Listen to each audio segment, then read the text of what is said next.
Hey guys, what's going on? Drewzy here, and today I'm coming at you with yet another brand new Smite video. In today's video, we're talking about the new adventure mode, Trials of the King Hercules, which is the newest adventure mode currently in Smite here in 4.10, I believe is the update.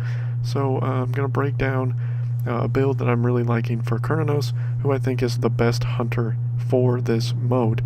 So obviously, there's going to be some items that you're going to need for this to be the most effective. I'm just going to kind of break down the mode a little bit for you, give you some suggestions, more so with Kurnos than anyone else, just because I think with him, you're pretty much just going to dominate. If you don't have Kurnos available to you, I would highly suggest getting him. I really think he's a great god anyways for just about every match type right now. He's just very strong.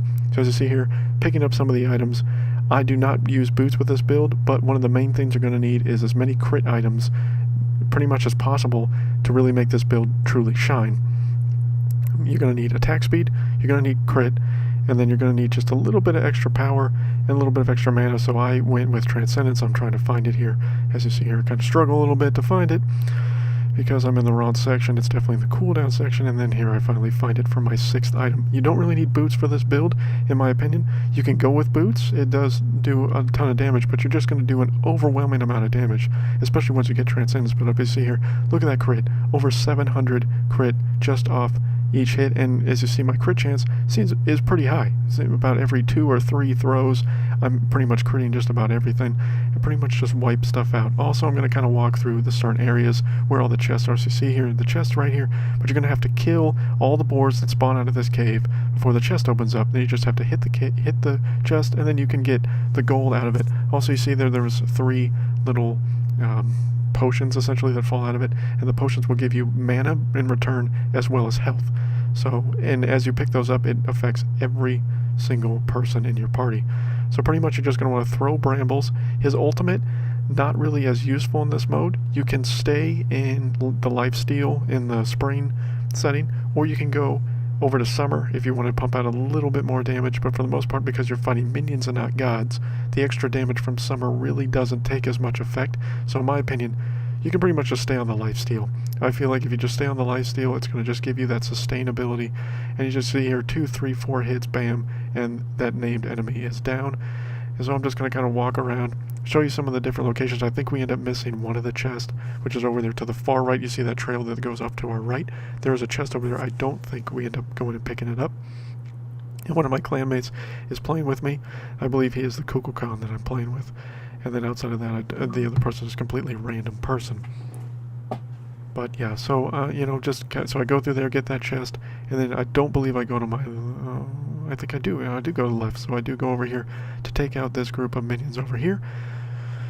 And you can go basically in any specific order. There's not really a specific order that you have to go in for this mode, but, you know, I kind of just try to go right to left is generally the way I go about it, or because since Kurnos can just do so much devastating amount of damage, I just kind of go to the area that's going to have the most enemies to then wipe them out. So there's going to be 2 named enemies going to be at the head of this door, and about 6 enemies are going to come through it once you kill those 2 named enemies, and then you're going to have little pockets of enemies throughout much of this.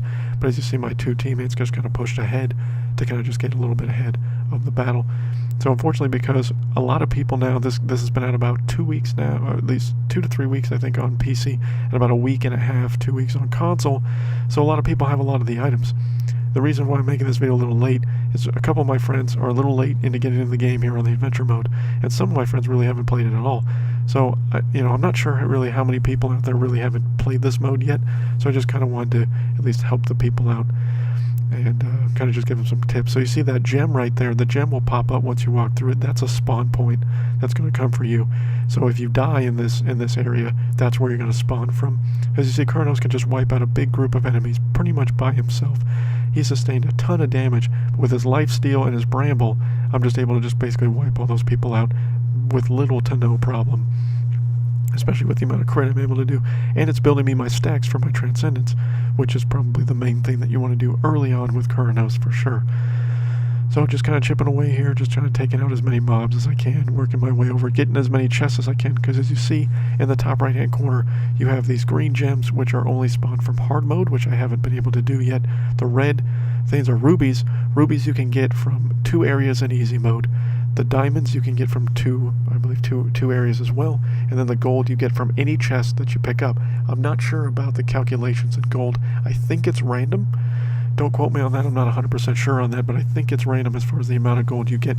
We had a suspicion that some of my friends, when we were playing this mode at first, was the more gods you kill generate more of the potions that drop and generate more gold that you get. I don't think that's true. I think it's random on both the potions you get. You can get up to 1 to 3, and then I think it's random on the gold. I think you get up to a certain amount, and it's just random the amount that you totally get from each way. But I believe if you get all of the chest, you get generally about 1,600 gold per run.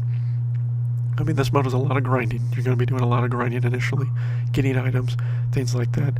You know, I'm really gonna suggest that if you can, save your gold to get to the 3,000 gold mark, to get as many epics as you can. Now the type of items are separated into 3 categories: uncommon, rare, and epic. So the uncommon items are all the first tier of every item available in Smite. The second tier is the rare, which is the second tier items of every item in Smite, and the epics are a third tier item in Smite, which there are 89 third tier items, I believe. So it's just luck of the draw. It's going to be completely random, but you will not get the same item twice. So you're just going to want to go through. We spent our money on all the first tier items as fast as we could to kind of work our way through it. To be honest, that was a dumb decision that we made. So I'm trying to help you guys out. As you see here, this green circle as well. Anytime you go to a main boss, the green circle is going to appear. It's going to give you all your health back and reset all of your cooldowns. So use all your abilities. You know, do everything you can right before that point, because you're going to get everything back, so don't worry about it. So here with the boar, you just kind of run around, just focus on this boar as much as humanly possible. Don't worry about the enemies that he's spawning.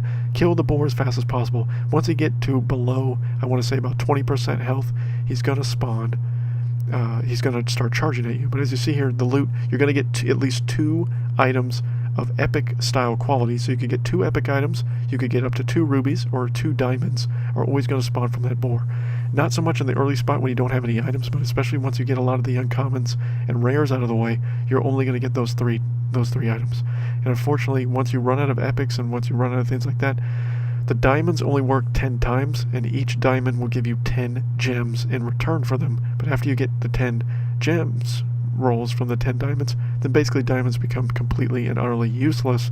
So as you see here, I have, I believe, 3 to 5 of them right now in my up-and screen. I can't really see that well, but they're basically useless to me now, unfortunately. But you have to kill all the enemies around a chest to unlock the chest. As you see in this area, if I'm not mistaken, my teammate dies. In this middle area, don't go just charging into it, because there's going to be a ton of spiders that spawn, and the spiders also slow you, which they do a devastating amount of damage. So you see, with the CC that I have with Kurnanos and Kukulkan, we were able to clean those spiders up to save Chalk's life. But don't be ballsy, don't go down there by yourself, you'll probably die. I'm just trying to help you guys out here. So now we're going in here into the next area. A lot more just small groups of enemies here as we're trying to work our way to the upper left-hand side of this cave, where we're going to get a door to go into the next main area.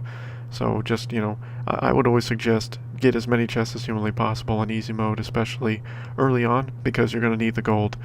Some people now, again, like I said earlier, have a lot of the items, so a lot of them are just going to be running around skipping some areas. And you know, that's going to be unfortunate for you. My suggestion is, if you try to play this mode with friends of yours, try to play them with teammates. If you can, try not to play them by yourself. Because you're just going to get good with random people, and generally the random people are not going to be as helpful. They're not going to be able to, really assist you as well.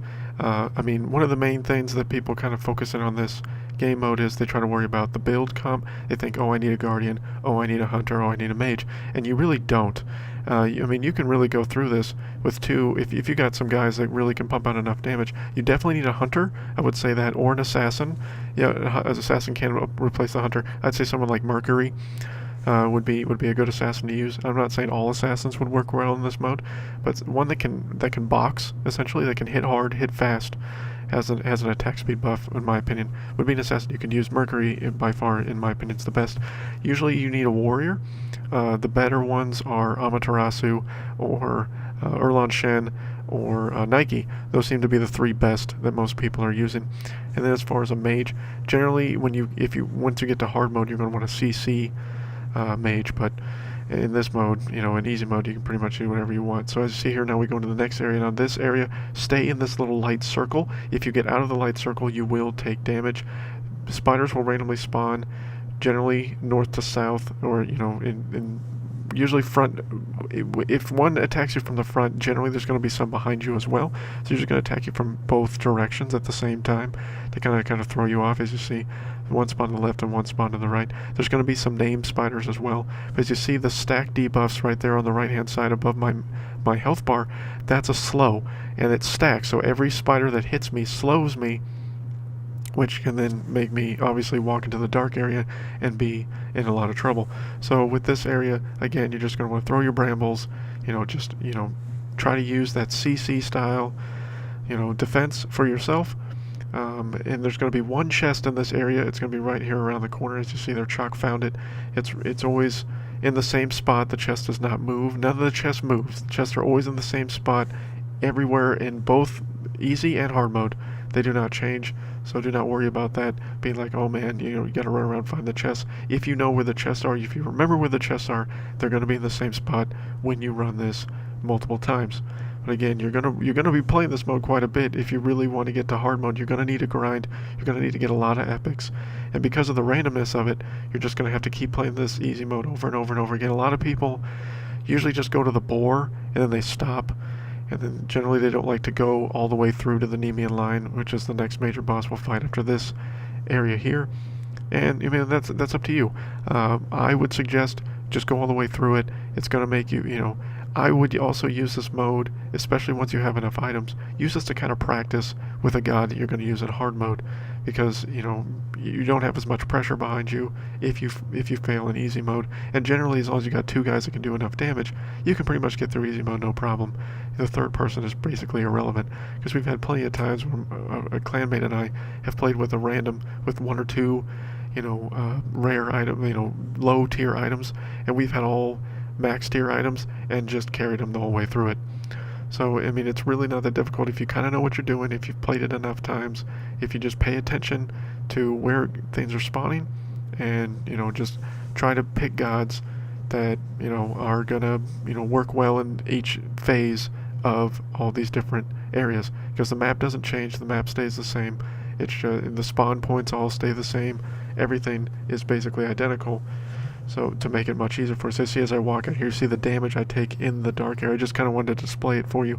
But I know as I'm about to go straight forward here to the next door, after this loading area loads, I get that green circle again, which again regenerates everything. So here's the Nemean Lion. It's the final boss that you fight in easy mode. So as you see here, I go over here, show you there to the right, left, center, there are these little like chicken legs, and the chicken legs are used to distract the Nemean Lion. So the first thing you want to do right off the bat is you're going to knock a pillar down. Now generally the hunter's job, which is the character obviously I'm playing, is the best for this. Focus on that pillar, then the Nemean Lion's going to basically wake up stunned temporarily. As he's stunned, just inflict as much damage as humanly possible with all three guys. Once he does that, then you see here he has his roar ability right here. The roar does a devastating amount of damage. Do not be near that roar when he throws it. As you see, if you're going to have to keep taking the pillars down, because after his roar is over, he takes significantly less damage. His protections skyrocket, and he's able to kill, unfortunately, my clanmate there. But then as I run over here, throw the brambles, especially with Kurnanos, and then just hit with the basic attacks. The crits are going to be good enough. As you see here, stay close in front of the Nemean Lion. He's going to kind of run around. That was almost a mild glitch there. He didn't start roaring. Then you see he starts roaring, does a lot of damage, but you still see I just decide to go all in. Just keep poking the damage because I'm doing enough damage. He's low enough health that I end up finishing him off without having to take another pillar down. And as you see, again, with this chest, you could get up to 2 epics, you could get up to 2 diamonds or 2 rubies. So basically, that was the build, that was the breakdown of easy mode. It's fairly easy, especially once you have the items, but unfortunately for those grinding early on with no items, good luck to you. Hopefully you find some people that, know what they're doing, that have some well-built items so they can help you out, or else you're just going to have to struggle first couple waves. You probably won't make it to the boar, you probably won't make it very far really at all, honestly. So, but just be prepared to grind. This is a true PvE dungeon mode style adventure. If that's something you don't really like, I would highly suggest not playing this at all. You don't need to play this. It's just fun. It's different. I really like the adventure modes that that hi-rez has done for Smite. All of them have been unique. All of them have had their own flair to it. And me and a lot of my other fellow Smiters have really enjoyed playing it. I hope you guys have enjoyed it, because I know I sure have. So you see here, devastating amount of damage I was able to do with that build. Just attack speed, crit, a little bit of pen always works. So here I kind of walk you through the main area hub here of the adventure mode. So you see here, this is the blacksmith area. So blacksmith area, you see all 3 tiers there. There's the the uncommon items.